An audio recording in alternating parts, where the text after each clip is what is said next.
कि Donald Trump ने white house में यूरोप के जो दिग्गज देश हैं इनके लीडर्स को बुला लिया, ऐसे बिठाया जैसे कोई आम लोग हो, और यूक्रेन में शांति कैसे लानी है इस टॉपिक पर बातचीत करिए। आप एक बात नोट करिएगा, भारत के भी कई पूर्व diplomat, for example Kanwal Sibal साहब भारत को रिप्रेजेंट कर चुके हैं कई देशों में, जियोपॉलिटिक्स की काफी अच्छी समझ है इनको, ये भी बोल पड़े कि लाइक एन ऑफिसर्स मीटिंग, ऐसे मीटिंग हो रही है, ट्रम्प आराम से बैठे हैं अपनी बढ़िया शाही कुर्सी पर और अपने सामने फ्रांस के प्रेसिडेंट इमानुएल मैक्रों, जर्मनी के चांसलर, इटली की प्राइम मिनिस्टर, यूरोपियन यूनियन की लीडर, यूक्रेन के प्रेसिडेंट, नेटो के चीफ को इस तरीके से बिठा रखा है जैसे कोई ऑफिसर्स की मीटिंग हो रही हो। कोई बड़ा ऑफिसर अपने से छोटे ऑफिसर्स को बुला करना एक मीटिंग ले रहा हो, हाँ भाई क्या प्रॉब्लम है, तरक्की क्यों नहीं हो रही। और आगे आप देखोगे कंवल सिब्बल साहब ने यह भी कहा है, why did the European leaders accept this format. ये बिल्कुल ह्यूमिलिएटिंग है, बिल्कुल देखिए ह्यूमिलिएटिंग तो साफ साफ है। और कई लोग आज के समय ये कह रहे हैं कि जब यूएस बोलता है ना कि इंडिया को एक एलाई की तरह काम करना चाहिए, तो यूएसए का मतलब यही है। इस तरीके से ना पीएम मोदी भी कुर्सी डाल के यहाँ पर बैठे और केयरफुली सुने कि डोनाल्ड ट्रम्प यूक्रेन के बारे में क्या बोलेंगे। लिटरली आप देखोगे भारत के कई जो जर्नलिस्ट हैं जो द हिंदू के लिए लिखते हैं, कई और न्यूज आउटलेट्स के लिए लिखते हैं, वो भी कह रहे हैं कि ऐसे लग रहा है कि कोई मॉडर्न डे दरबार है, यूरोपियन लीडर्स को राजा ने बुलाया है। अब एक बार को यहाँ पे आप ये भी कह सकते हैं कि सर आपने वो वाली फोटो नहीं दिखाई जहां पर ट्रम्प के ऑफिस के बाहर यूरोपियन लीडर्स को इस तरीके से बिठा रखा है जैसे कोई बच्चों को बिठा रखा है और एक करके उनकी मीटिंग होगी। देखिए वो फोटो फेक है। अब आज के समय देखिए ऑनलाइन कई यूरोपियंस हैं, मैं भी आपको यूरोपियंस की कमेंट दिखाऊंगा सोशल मीडिया पे, वो क्या कह रहे हैं। उनको खुद लग रहा है कि कितना एक अजीब सा फॉर्मेट है। अगर मिलना ही था, अगर मीटिंग करनी थी तो एक राउंड टेबल कर देते। ये इस तरीके से एक आदमी टेबल के पीछे बैठा है, बाकी आगे बैठे हैं, वो भी बड़े बड़े world leaders. It is humiliating.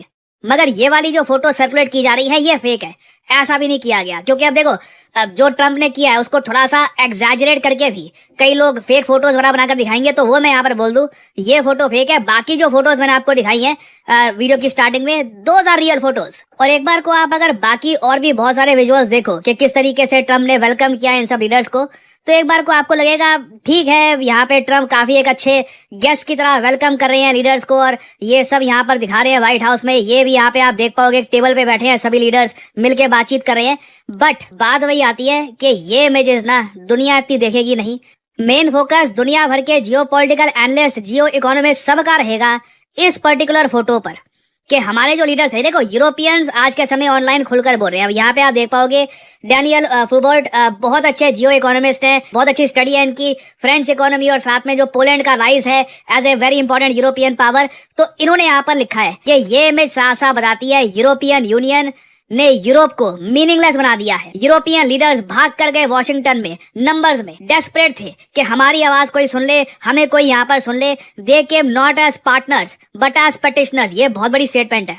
ये यूरोप में ये फोटो देखकर कई लोग बोल रहे हैं कि ऐसा नहीं लग रहा कि हम पार्टनर्स हैं, ऐसे लग रहा है कि कोई बहुत बड़ा कोई कोर्ट है, इंटरनेशनल कोर्ट, वहां पे पिटीशन डालने के लिए आए हैं। Waiting for the word of one man who now holds all the cards. Trump decided what was discussed, what was promised, what was left unsaid.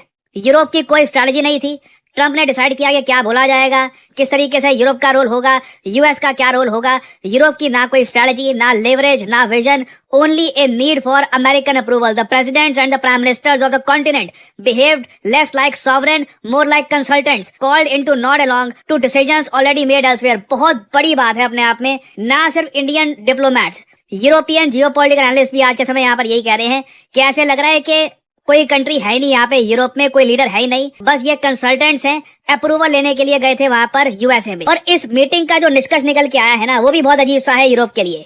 इस मीटिंग के कंक्लूजन में सिर्फ यूएसए को $90 बिलियन की वेपन्स की डील मिल गई है। देखिए यहाँ पे था क्या कि व्लादिमीर ज़ेलेंस्की ने ट्रम्प को ये बोला कि हम आपको, मतलब सब यूरोपियन देश आपको $90 बिलियन की डील देते हैं। इसमें क्या होगा कि $90 बिलियन के अमेरिकन हथियार खरीदे जाएंगे। ये हथियार खरीदेंगे यूरोपियन देश, फिर ये हथियार पकड़ा दिए जाएंगे यूक्रेन को, ताकि यूक्रेन लगातार रशिया से लड़ता रहे। उसके बदले में यूएसए को क्या करना होगा, सिक्योरिटी गारंटीज देनी होगी। यूएसए को प्रॉमिस करना होगा कि कल को अगर जब एक बार शांति समझौता हो जाता है तो उसके बाद यूक्रेन पर फिर से अटैक ना हो जाए। इसके लिए यूएस लिखित रूप में एक डॉक्यूमेंट पे लिख कर देगा कि कल को यूक्रेन पे अटैक